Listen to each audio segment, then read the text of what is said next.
అమ్మ ఒడ నాన్న ఒడ ఏదో ఒకటి అన్నాడు. అమ్మ ఒడి పడిందో లేదో కానీ విద్యాదీవన బటన్ నొక్కాడు. ఎక్కడ కర్నూలులో నొక్కాడు, తిరుపతిలో నొక్కాడు, ఎక్కడ నొక్కాడో కానీ మాకు డబ్బులు పడలేదన్నా. 15 రోజులు పెట్టుకు వస్తున్నా ఏటం పళ్ళ. నువ్వు ఎప్పుడు బటన్ నొక్కినా ఎమ్మటే పడతాయి. చెల్లెల్లారా, అక్క చెల్లెల్లారా, ఎమ్మటే నేను నొక్కుతా, మీరు తీసుకోండి. నొక్కావు కానీ తీసుకోలేకపోతున్నావు. ఎక్కడున్నావు జగనన్న? ఒక మైనారిటీలు, ఒక ఎస్సీ ఎస్టీ అందరికీ నేను ఉన్నానన్ను. అవ్వ తాతలు పింఛనిస్తున్నానన్ను. అవలకి తాతలు పింఛనిస్తావు. ఎందుకంటే కళ్ళు కాక బటన్ నొక్కుతారు.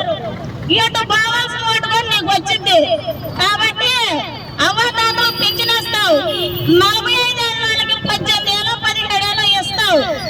ఆటో డ్రైవర్లు 10 ఏళ్ళు ఇస్తావు. మంగళాళ్ళకి ఇస్తావు, సాగవాళ్ళకి ఇస్తావు, అందరికి ఇస్తావు. కానీ మున్సిపాలిటీ వర్కర్లు నిన్నేం తప్పు చేశారన్నా? ఇదిగమ్మా పర్మనెంట్ అన్నావు జగనన్న, పాలేరు బాటల్లో తొక్కినావు జగనన్న. పర్మనెంట్ లేదు, పాలేరు లేదు, కాంట్రాక్ట్ వర్కర్ గానే ఉండన్నావు ఓ చెల్లెమ్మ. అమ్మా జగనన్న, ఎక్కడున్నా కూడా మా గోడు, మా మొర, మమ్మల్ని ఎప్పుడు ఆలకిచ్చే నువ్వు పర్మనెంట్ చేస్తావు. అప్పుడే మేము సమ్మె విరమిస్తాము. అలా అంగన్వాడీలు కాదు, గుడ్డలు తిన్నారు, గోధుమ రొట్టెలు తిన్నారు, చింతపండు తిన్నారు, కందిపప్పు తిన్నారని ఎస్మా చట్టాలు తెచ్చి నువ్వు తరం పడితే పారిపోవటానికి చీపుర్లు ఇచ్చావు, చేతలు ఇచ్చావు. తరుముతాం, ఎక్కడికి తరుముతావు అక్కడ తరుగుతావు.